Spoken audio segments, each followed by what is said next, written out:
was like, dang, I ain't talked to my girls in a minute. I ain't talked to my people in a little minute. I need to pick up my camera and catch up.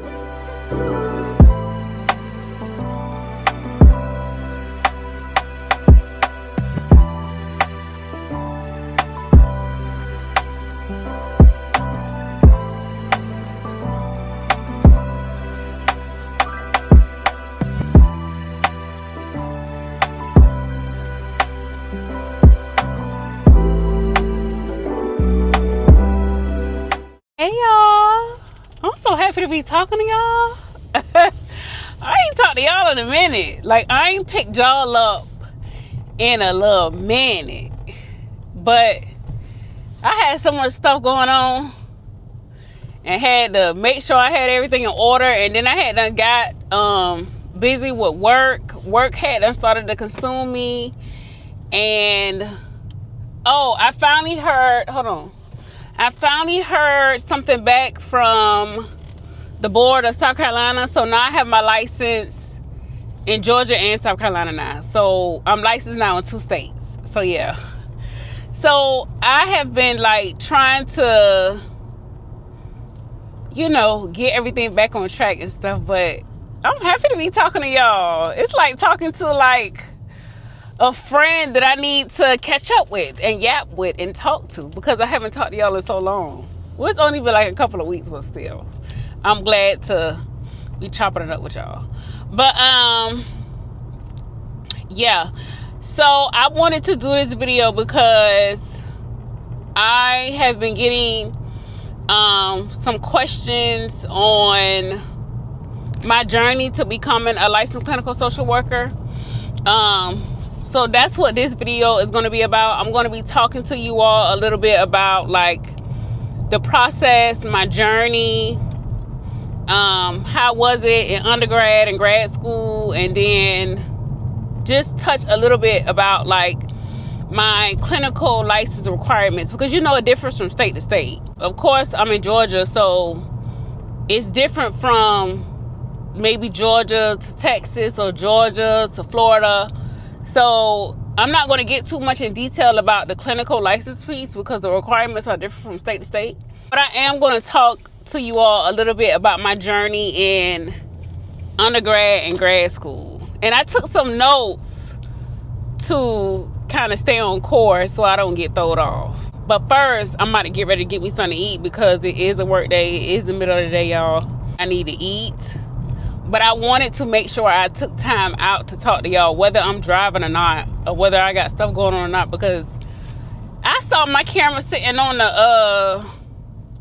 the table the other day, and I was like, dang, I ain't talked to my girls in a minute. I ain't talked to my people in a little minute. I need to pick up my camera and catch up. Like, that's how I was thinking. So, yeah, that's why I picked up my camera. And I was like, regardless of whether I am out working or whatever the case may be, I still need to be mindful of, I have a YouTube channel now, so I gotta give my people something to watch on my channel.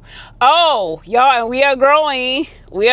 I was just at, I want to say like 84 subscribers. Now I'm like at a little over 100, which I'm so glad. Like, that means my tribe is finding me. That means that somebody find me interesting to watch. Somebody is liking my content. So that's a pleasure to see that I have new subscribers. And of course, welcome you guys. Like, my new subscribers, welcome. Yeah, I'm about to get ready to get me something to eat. And when I get my food, I'll make sure I pick y'all back up. Okay? But I just wanted to introduce the vlog for now. So yeah. So I'm going to talk about my undergrad experience. Undergrad was fun. Undergrad was like, you are just coming out of high school. You trying to find yourself a little bit. You're an adult and you got to make a decision about what you want to do with your life, whether you want to go to school or be an entrepreneur or whatever the case may be. So, you still young. You know what I mean? But nonetheless, undergrad was an experience. And I'm going to also share with you all what made me want to become a social worker. No, I don't think I shared the story with you all. I don't know, but if I have, I might share it again. So I remember this was when I was a freshman in college too. So all of this happened around the time I was a freshman in college. I think I picked a major in medicine or nursing or something like that. But I was still unsure of what I really wanted to do with my career. So nonetheless, I remember I had got a temp job. And so when I was at this temp job, it was at an agency for older adults or whatever the case may be. It was like a home for just older adults, okay? And I remember I was a temp there as a social worker. So at this temp position that I was in, fresh out of college, I remember I used to be helping the older adults like get what they need as far as like their benefits, their medications, different supports, help with like groceries, help with just making sure that like their basic needs are being met, right? So I was at a temp job and I was doing that for a little while. And then I remember the manager who was over that department, she came to me and was asking me about like my credentials and stuff like that. And of course I didn't have any because I was young. I had just got out of high school not so long ago. I was young. And so, well, I'm not gonna say I was too young. I was probably like in my 20s. I know I was definitely in my 20s, I want to say. So anyways, now I'm telling my age right there. Well, anyway, I was in my 20s. And so I remember she came to me and she was asking me like what credentials I had, what background I had, because a permanent position had done open for a social worker full time. Like it wasn't temp, it was a full time position with benefits and stuff like that. And at the time I didn't have anything. I didn't have a credentials, I didn't have a degree, I didn't have anything. So because of that, she had to let me go. And when I tell y'all, I was so devastated, because when I tell y'all I loved doing that social work position with helping those older adults, I absolutely loved it. I'm talking about I loved helping people get what they need. I love the thought of just them telling me thank you for helping them because they didn't have a lot of family supports and stuff like that. That made me feel so good. So when she told me that she couldn't hire me permanently because I didn't have a degree, I was devastated. Like I was devastated. I remember crying really, really bad because it was like, dang, like I don't have a degree for this position. But at the same time, I understood where she was coming from, and then that led me to where I'm at today. So it needed to happen. Like that time in my life really needed to happen, because think about it, if it didn't happen, then I would have never went to school to get my degree in social work. So anyway, so after that happened at the temp job, I decided to change my major from nursing, I think, to social work.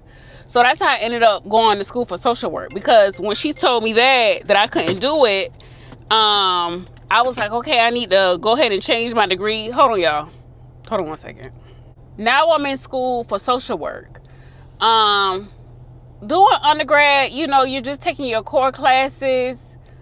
You're not really in your major classes yet. You're just taking your core classes like Spanish, math, English, stuff like that. You just really just taking your core classes until you get into your major classes. So I don't want to say I wasn't taking it as serious, but I was taking it serious because I knew I wanted to be a social worker after that incident that happened at the temp agency. So nonetheless, I'm in undergrad. I finished up my core classes, so now I'm in my major classes for social work. And then I started to get into, I think in undergrad we also had like internships. So yeah, I had an internship. So I had an internship at a women's shelter for battered women and children. I interned there.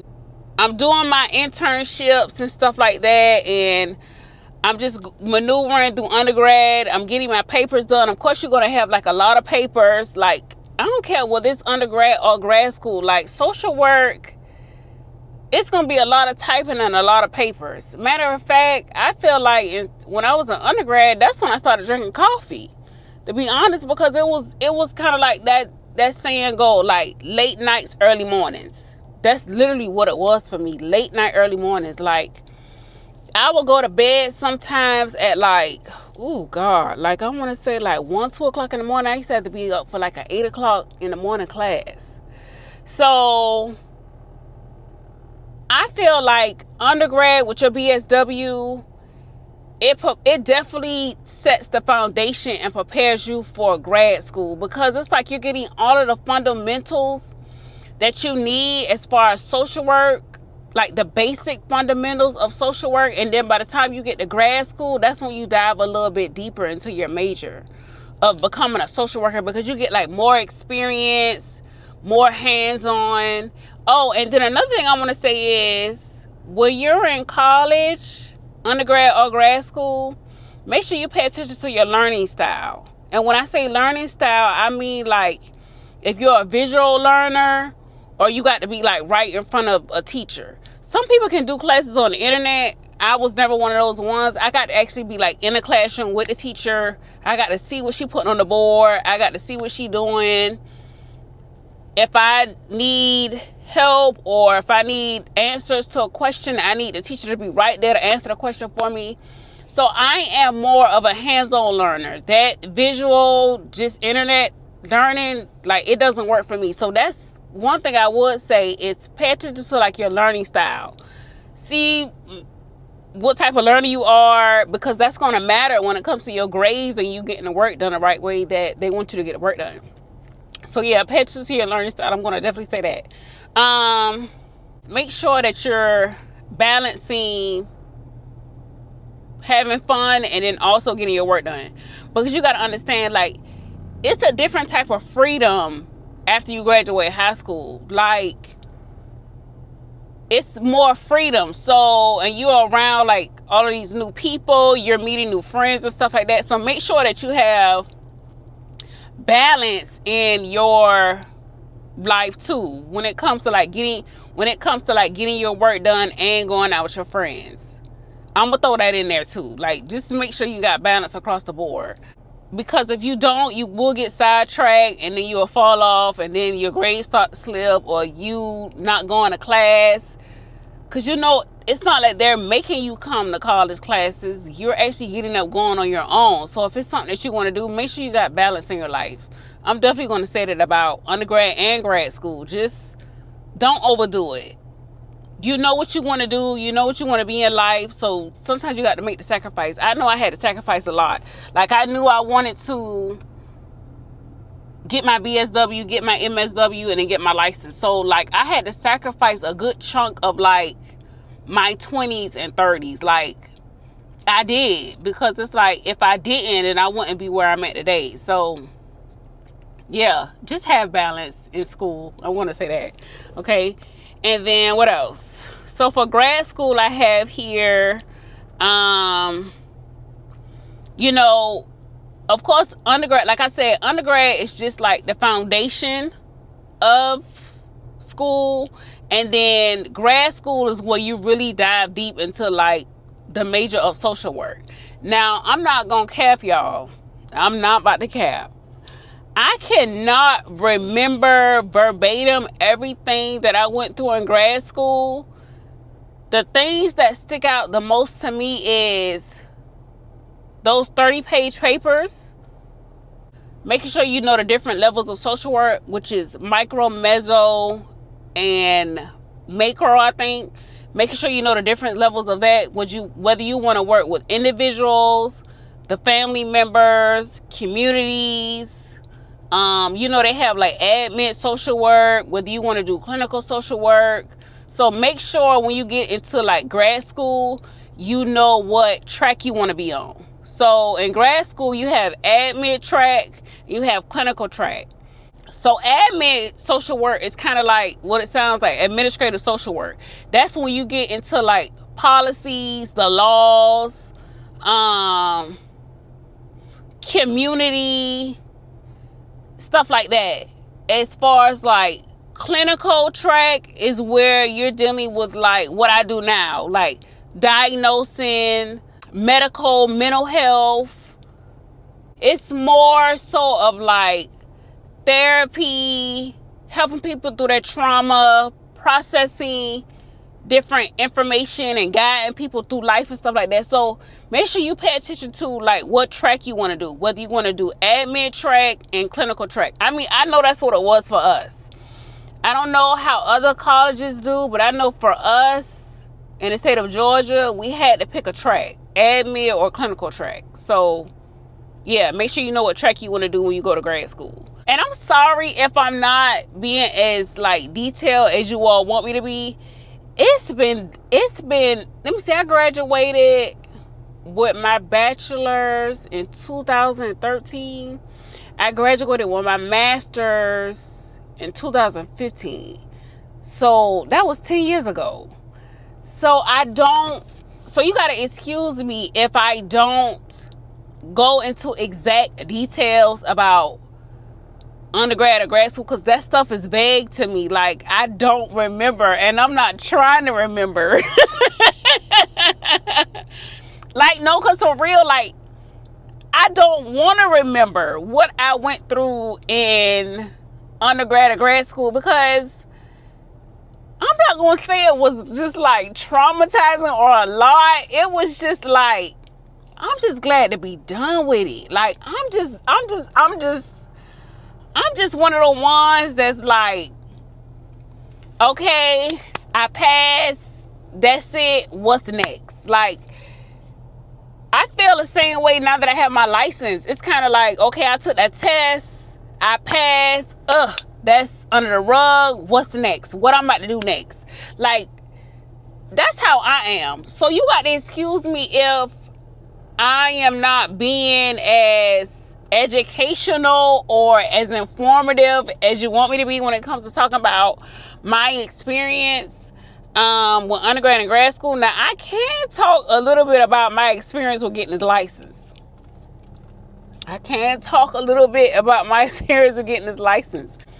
Getting my license, my clinical license,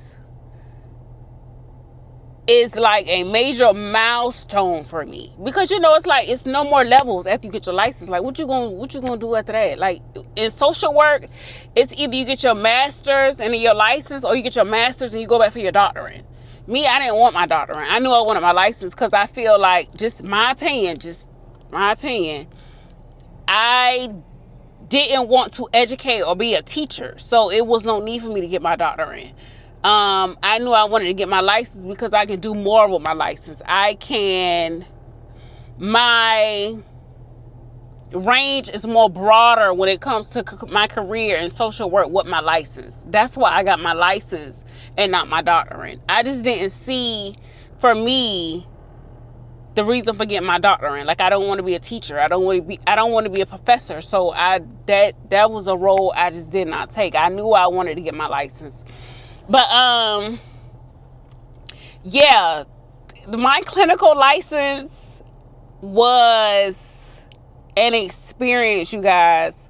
I would tell anybody that is on the track to get in their clinical license in social work to just make sure that it's something that you really want to do, to make sure that it's something in your heart that you really want to do.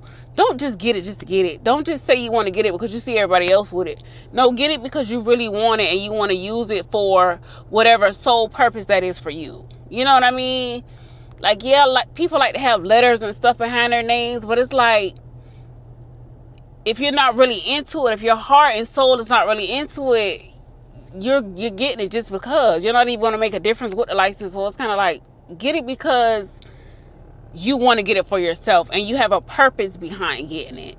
Like, knowing your why you want to get it. Like, why do you want to get your license? I'll say that. But yeah, back to my license, get my clinical license. I had to really like mentally prepare myself, because I knew that it wasn't going to be easy getting my license. I think we had to have like 3,000 clinical hours. Let me see if I can find it right quick so I can read it to y'all. So here it says, that you have to have 3,000 hours of supervised experience from your direct supervisor, whoever it is that is doing your clinical hours. 2,000 of them have to be under direct supervision of an LCSW or another qualified licensed person, but for social work it has to be an LCSW. And then you must have gained over a period of experience in 36 months, no later than 108 months. And then after that, so after you get your hours, you have to then submit this long application to the board for you to even sit for your LCSW. You have to be approved. After you submit your application, you have to be approved by the board, your state board, and then after you're approved by your state board, then you have to sit down and you have to take this 4-hour test. And then after that, they print you out a paper, and the paper says whether you pass or fail. That's what I remember. That's what I remember. And I'm not gonna lie, you guys, I didn't take that test one time and pass. I took that test a number of times before I even passed. Like, that's just an honest moment right there for me. It took me a number of times to take that test before I passed. But once I passed, here I go again. Under the rug, what's next? Just what I'm about to do next. So my clinical experience when it comes to getting a license was, I took the number of years to get all of my clinical hours I needed, those 3,000 hours. Then I had to submit an application to the board. The board approved me to sit for my exam. I sat for that 4 or 5 hour test, and then eventually I passed after I took it a number of times. I will say the most thing that helped me, I'm going to throw this out there. I have to throw this out there. I don't really care what state you in. The best study material and mentor that I have had was therapistdevelopmentcenter.com, TDC. When I tell y'all TDC.com, therapistdevelopmentcenter.com, helped me to pass my test. That helped me to pass my test. So if you are struggling with knowing how to answer the questions or process the questions, I would definitely say check out therapistdevelopmentcenter.com. That is the study material that I felt helped me. And then I had got a mentor. She's not really a mentor. She's like a tutor. I don't know if she's still there. Her name was Heidi. I had Heidi, and Heidi helped me to pass my test. So, but that study material, it's a lot of money, but it's worth it. It's a lot of money, but it's definitely worth it. I would definitely say try that if you're struggling with passing your exam. Whether it's your LMSW exam or your LCSW exam, I would say definitely try that website, a guide or material to help you pass your test, because they actually break it down in sections. They actually break it down in sections for you, and then they have audio that you can listen to. Like I said, I got to hear it. I got to be able to ask the person a question if I need to. So that's why I ended up getting a mentor tutor. Because if I had any questions about anything, I needed to be able to ask her and call her and see what she said about whatever it is that I'm having difficulty with when it comes to studying for my exam. Because it's a lot of material out there. It's a ton of material out there for social workers when it comes to, getting their license exam passed and stuff like that. But for me, that's what helped me to pass my test. So yeah. And now I'm here. I've had my license for years now. Was it hard? Yes. Was it worth it? Hell yes. It's definitely worth it. It's something that nobody can take from you. I just feel like when you have your education behind you, when you have degrees behind you, a license behind you, that's something that nobody can take from you. It's yours. You have the world literally at your fingertips when you have a degree or a license behind you, especially a license. you have the world literally at your fingertips with your license. You can move around. You can go into private practice if you want. You can be, you can start a business and entrepreneurship, doing like assessments or evaluations for like different agencies, the courts, the juvenile systems, defects. You don't even have to work directly from defects. You could just simply do their assessments or their evals for their clients that they have. Like when I tell you all, having my license, my personal experience has opened so many doors for me. It has definitely opened so many doors for me, and see that having my license is valuable to these people. Like, very valuable. Like when they see LCSW behind your name, and now definitely that I have my license in South Carolina, like I just know other doors are about to open for me, and I'm about to have other streams of income come in. So yeah. So I don't know if this video was a little bit all over the place. I had done put my little notes on my phone or whatever the case may be. Wooty-woo. But I really hope this video helps somebody to figure out what it is or what lane they want to do in social work, what path they want to take in social work. And it was just me sharing my experience when it came to getting my license as a social worker. Oh, before I end this video, I do want to share some tips that I did put in my phone for sure. Hold on, let me get the tips out of my phone right quick. Oh, so here are the tips that I have in my phone that I do want to share with you all before I go. So the tips that I have is make sure that you're doing time management. Make sure you're managing your time, whether you're in undergrad, grad school, or getting your license. Make sure you're good with time management. If you had to set you a schedule, create you a calendar, get a calendar that you can write in, do that, or use your phone as a calendar, use the calendar on your phone. But make sure you are utilizing your time management, because if you don't, you're going to eventually feel like you're all over the place. Your mind isn't going to be as organized as it should be. So just make sure that you're managing your time effectively, okay? Study smarter, not longer. Whether you're an undergrad, grad, or getting your LCSW or MSW, make sure you're studying smarter, not longer. A lot of people like to be like, oh, sit there for an hour and a half and study. If your mind cannot consume or comprehend what it is that you're studying, it won't matter how long you're sitting there. So make sure that you're doing what works best for you. And if that comes with maybe studying for 30 minutes, then closing the book, taking a break, then coming back another 30 minutes, open your book, then that's what works for you. You don't have to sit there and study for hours, because if you're sitting there, you're not even comprehending what it is you're studying. None of it is going to matter, because you're not going to remember it when it comes to doing a paper or doing a test, okay? Another one I have here is make sure you're prioritizing your sleep and your health, okay?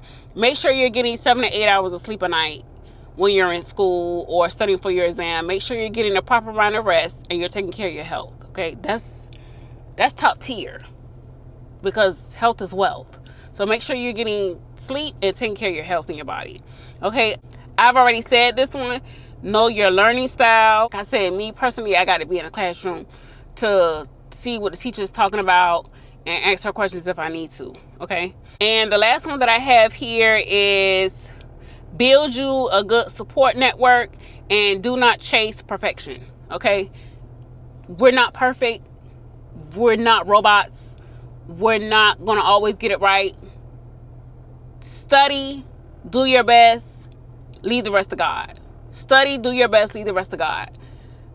Don't try to be perfect in your papers. Don't try to be somebody else that you may see in your classroom or in your field of career. Be yourself, but do your best, okay? And make sure you have a strong support system around you to kind of help you and pour into you when you can't pour into yourself. You know what I mean? Because, you know, we have those days where we kind of feel like discouraged, or we can't give ourselves that pep talk. Maybe you need somebody around you that can pour into you and give you encouragement and, you know, just kind of keep you going when you can't keep yourself going. So yeah, those was my tips that I did have in my phone. So yeah, I am about to wrap up my day, but like I said, I did want to do this video for you all. no matter what I had going on, I wanted to stop and do this video because I was having people ask for me to talk about my experience in school and then getting my license. So hopefully this video comes together for you. I pray it reaches, even if it just reaches one person. I pray that this video comes together to help somebody figure out what exactly they want to do when it comes to social work, and they can kind of take some feedback or tips off of my experience and you can use it for yourself. Okay, so yeah, that is the end of this video, and I'm going to get back on making my videos because I like talking to y'all. It's just, life be getting in the way sometimes. So yeah, but nonetheless, thank you all for watching my video, and I will see you all in the next one.